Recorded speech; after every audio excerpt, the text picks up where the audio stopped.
O segundo caderno está no ar novamente e hoje para falar sobre histórias em quadrinhos, gibi, colecionismo, arte, subliteratura, tudo isso, Aldaci Júnior, especialista no assunto, meu amigo Aldaci, jornalista, crítico de quadrinho e quadrinista também, né? Isso, revisor, tem de tudo um pouco, né? É o camarada que mais respira quadrinho que eu conheço. Eu trouxe aqui pra gente bater esse papo sobre quadrinho e eu começo, Aldaci, perguntando, os quadrinhos estão de volta, né? O mundo hoje é nerd e os quadrinhos é carro-chefe aí dessa história. É interessante porque se você for ver dos anos 80 para cá, muita coisa mudou, né? Se você pegasse, voltasse e dissesse, olha, daqui a 20, 30 anos, os quadrinhos vão estar como está agora, ninguém iria acreditar, né?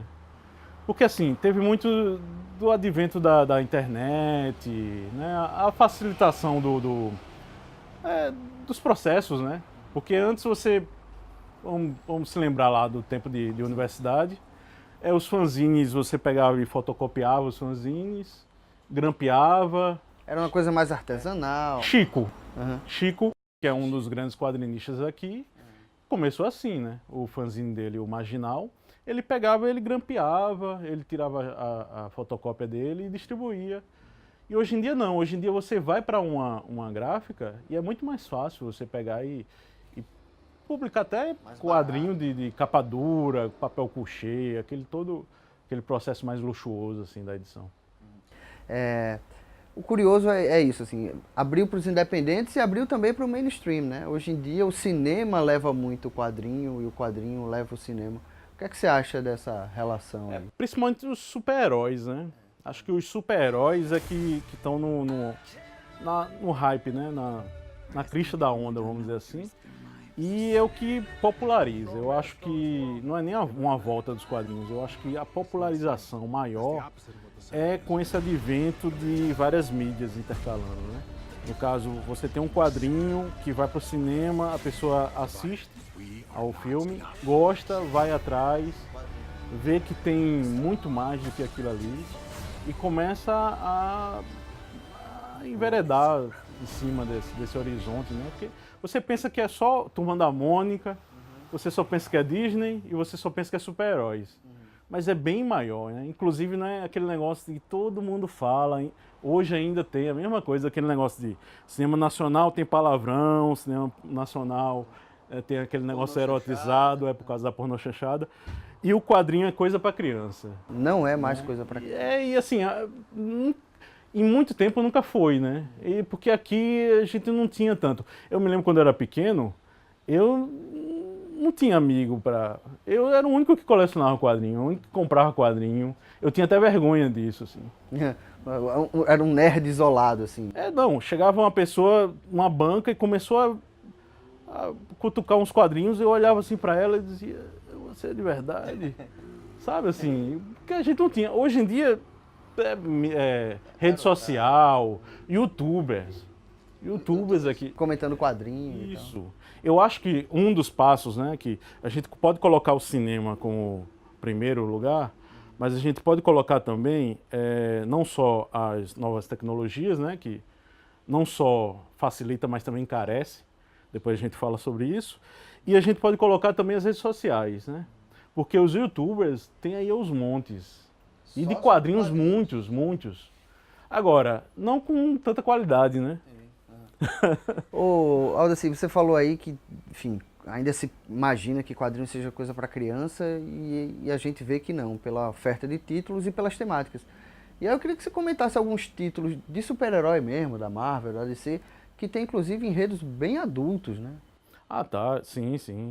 Você pega, por exemplo, um Crise de Identidade, que hoje em dia todos os nerds que não sabem o que é Crise de Identidade, Que é um título da DC, que é um título da DC, que um personagem morre, sabe, tem aquela dramaticidade toda, todo mundo está querendo que ele volte a ser publicado, porque faz tempo que a Panini, que é a editora, faz tempo que ela não lança, não relança, né? Não republica. E agora eles tá na vez, na bola da vez de querer publicar. E você vê, tem estupro. É um quadrinho de super-heróis, mas assim, não é não é uma coisa escancarada, né? Tá, mas tá tem velado. tem estupro. Mas ele aborda a temática do estupro.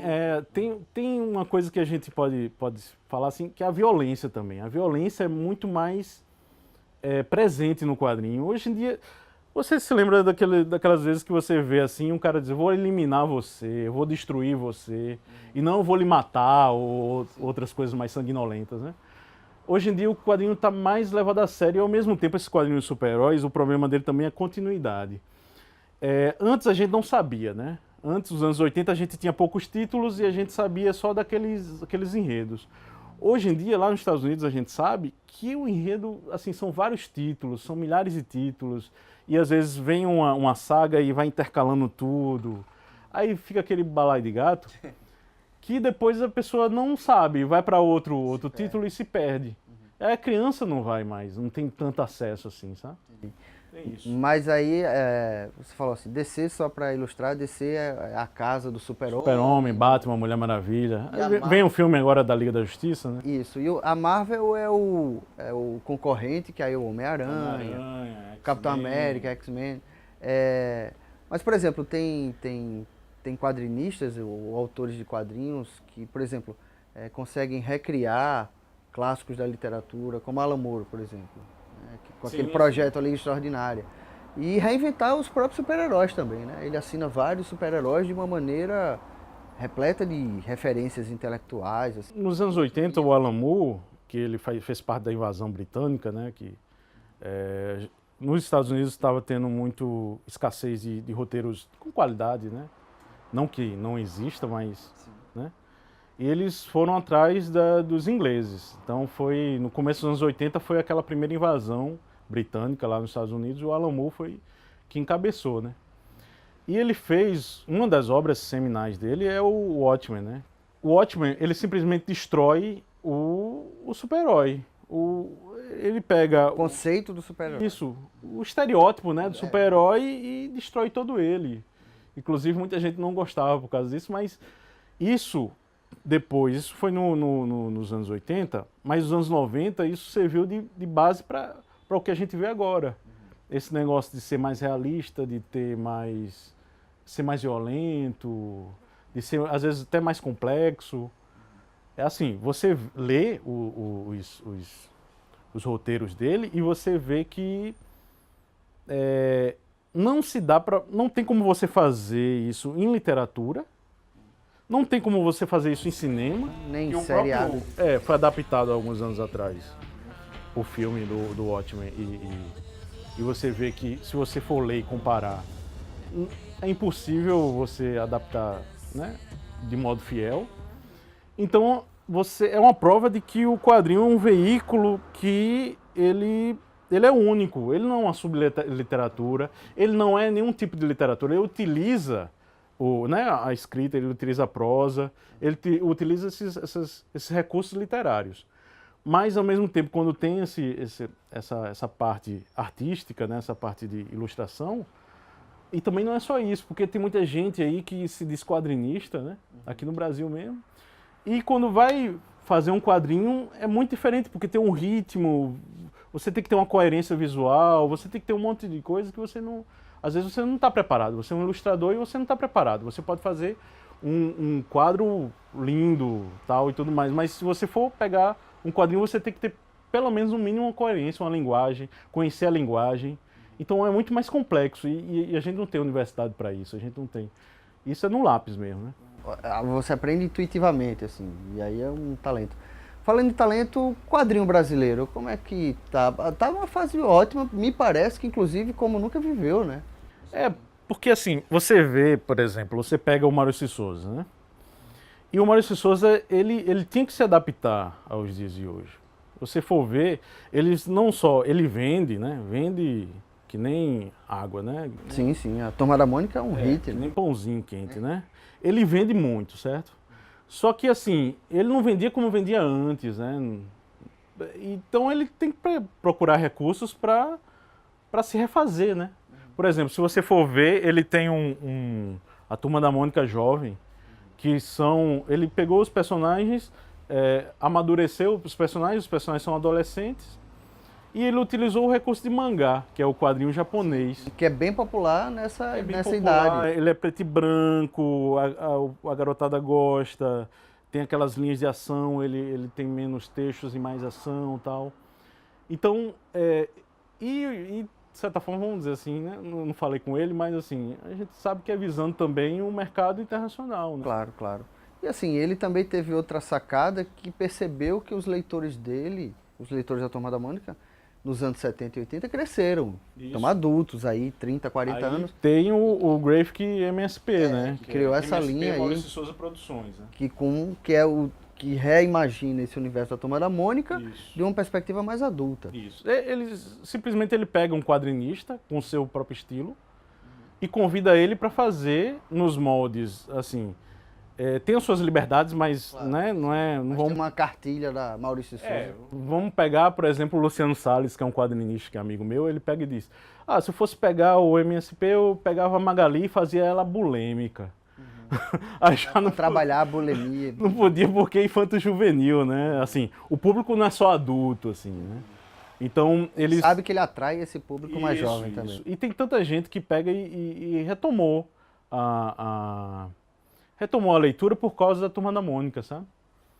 Então, assim, Turma da Mônica é um dos parâmetros, mas você vê, quadrinho independente tem muito. Você vai lá pro FIC, que é o Festival Internacional de Quadrinhos lá de Belo Horizonte, e que é anual e tal, e você vê o quanto tem de quadrinista.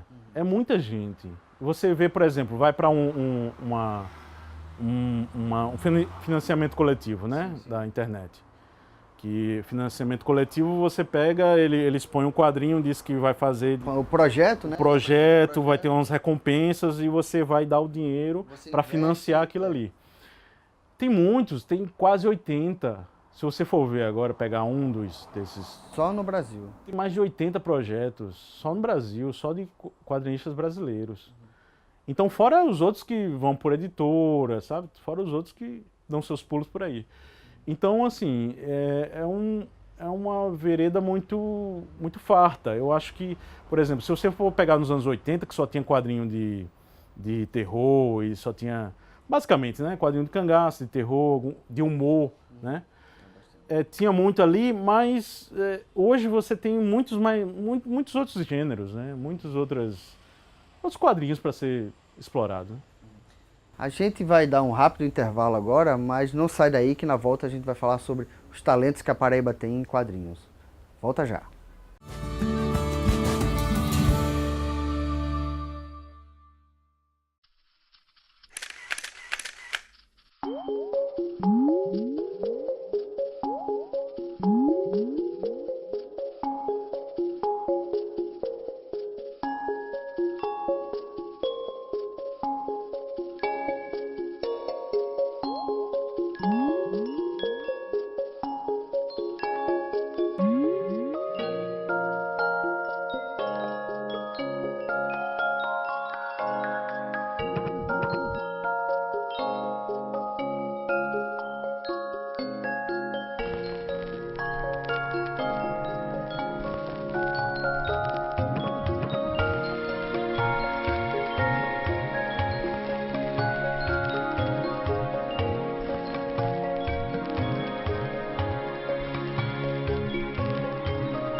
Segundo Caderno está de volta, hoje falando sobre histórias em quadrinhos com Aldaci Júnior, jornalista, quadrinista, revisor, enfim, e um grande colaborador aí do Universo HQ, que é um site de referência nacional para quem gosta e acompanha quadrinho.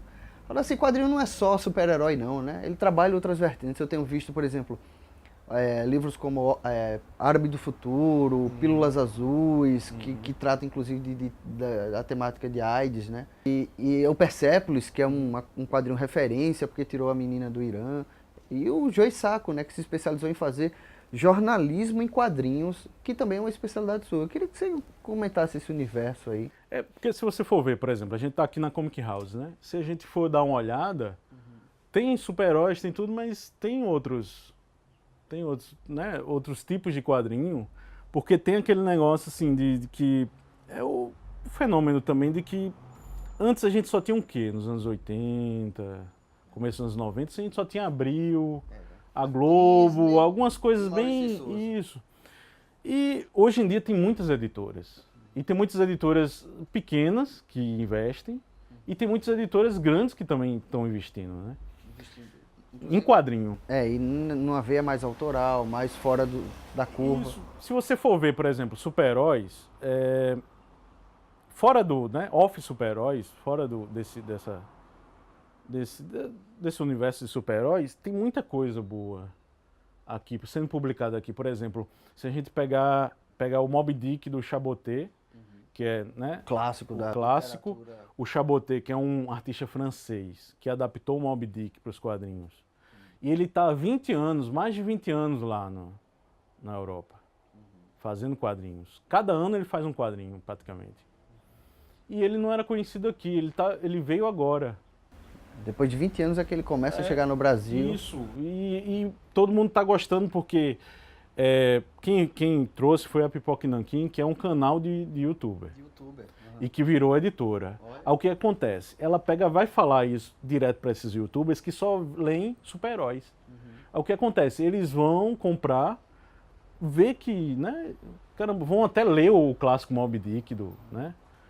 E eles começam a divulgar. Aí isso começa a gerar uma bola de neve benéfica, vamos dizer assim, que vai movimentar as coisas. Por exemplo, se você for pegar o Daniel Close, que é um artista underground, que foi até lançado aqui no final dos anos 90, essas coisas, uma editora que é a Nemo, ele lançou uma obra mais acessível dele, porque ele é meio David Lynch, sabe? Sim. Ele é meio surreal, tem umas coisas mais complexas. E essa é uma obra mais acessível, que é o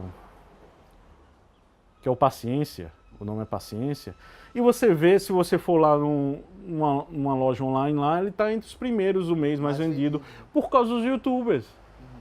Apesar de que alguns youtubers não têm roteiro, às vezes eles, sabe, eles não têm uma coisa mais profissional, mas eles gostam de fazer isso e tem gente que gosta de...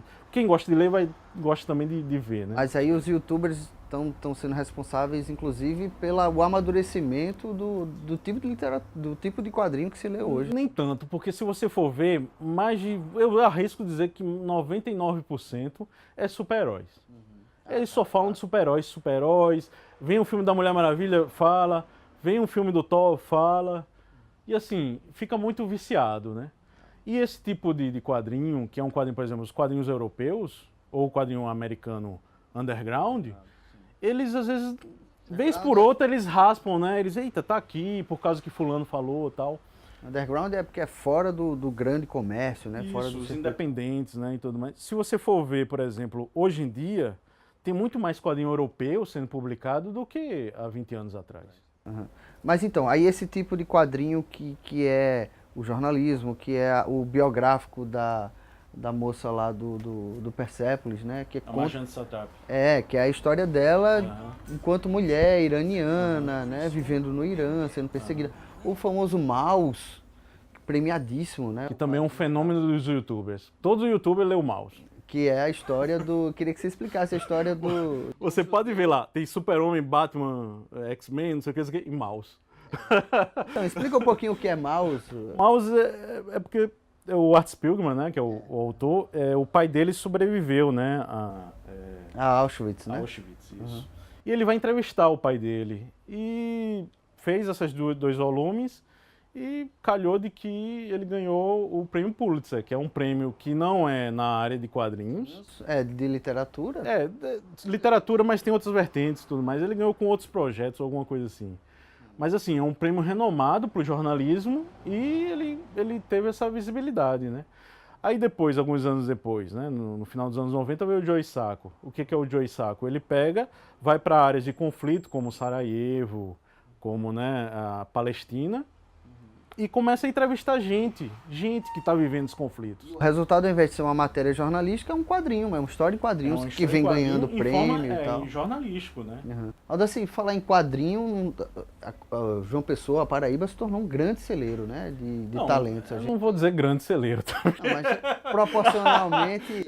Você sabe que nas minhas críticas, se eu não gostar, o ponto negativo acontece, né? Tá. Eu não faço bairrismo. Claro. E assim... A gente tem Chico, a gente tem... Deodato.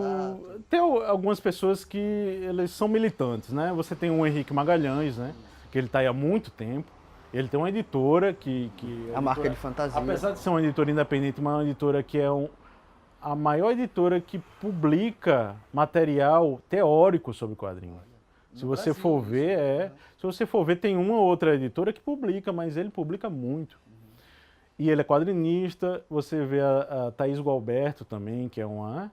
que geralmente você pensa que é só homens, né? Só meninos que fazem, só meninos que gostam de super-herói, mas tem hoje em dia tem essa militância muito grande de que a mulher não pode ser só leitora, mas pode ser quadrinista também, né? A gente tem, assim, podia ter mais, entendeu? Podia ter mais... Igor Tadeu, por exemplo, ele é muito bom, mas vez por outra eles, por não ser a profissão deles, eles têm um hiato muito grande para ser publicado entre um e outro, né? O Ricardo Jaime, tem... Ricardo Jaime um monte. E assim, Ricardo Jaime é para fora também, né?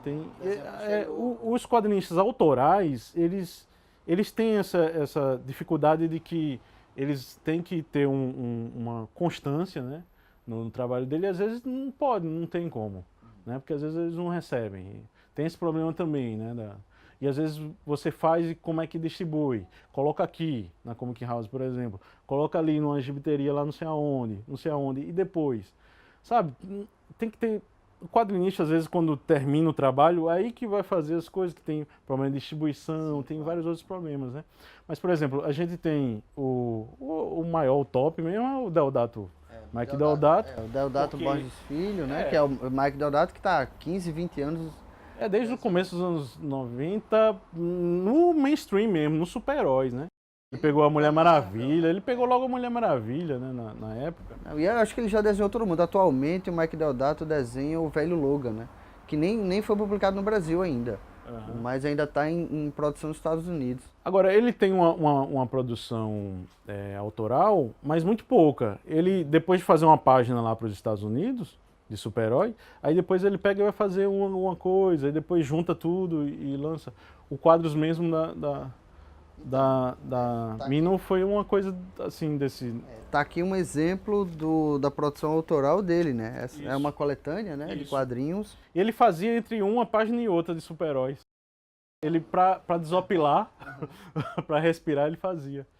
E aqui 3.000 anos depois. Isso é dos anos 80 com o pai dele, né? Que o pai dele... E é o Deodato Borges, né? Infelizmente não está mais entre nós, mas... E o Deodato Borges, o pai do Mike, tem essa importância aí porque foi o primeiro super-herói... A primeira revista em quadrinho paraibana é o Flama, né? Então, ele é o autor do Flama, que 63, Isso. Olha aí. Que 63 era uma novela radiofônica, né? Daquele tipo Jerônimo, Herói de Sertão, essas coisas. E depois... Que ele resolveu fazer o quadrinho. Fazer os quadrinhos, fez 5 ou 6 edições, vendia logo lá mesmo na portaria da rádio, as crianças eram doidas para consumir isso, para você ver, né? Isso não é uma fórmula nova. Esse negócio de você pegar por exemplo, um filme e desse filme vai atrás... Vai para uma banca, vai para uma gibiteria. Essa transmídia, como chamam no mundo moderno. Ele teve as aventuras do Flama, a criançada adorava, e quando eles diziam, olha, vai ter o número 1 no Flama, ser vendido aqui na porta do terminava lá. E tem, a tiragem. e tem o Chico também, né? Que saiu de Patos e conquistou um grande espaço. O Chico já desenhou, inclusive, o Piteco, né? Recriou o Piteco para esse projeto MSP que a gente falou no primeiro bloco. Quando o Deodato tá para os super-heróis, o Chico tá para quadrinho autoral no Brasil.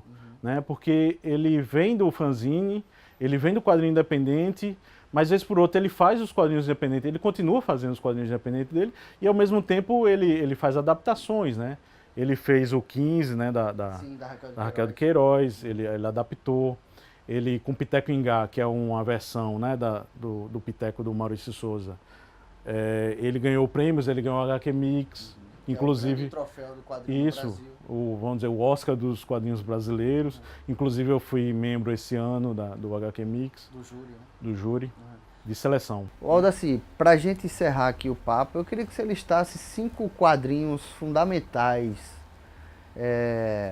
para quem está em casa, que se interessou pelo papo, 5 livros obrigatórios. E aí um deles de 1 ou 2 de super-herói e o resto mais... Acho que o Mouse é um, né? O Mouse... Não, se for para você ver, até os youtubers indicam, eu não vou deixar de indicar. Mouse é um, né? Assim, mas tem muito mais, sabe? Você consegue mais 4? Eu acho que por o exemplo, Persepolis... Se você for ver, por exemplo, o Tex, que é o cowboy lá, que é italiano. Que é um clássico, todo mundo gosta. Clássico, tudo, mas ele tem muitas coisas boas.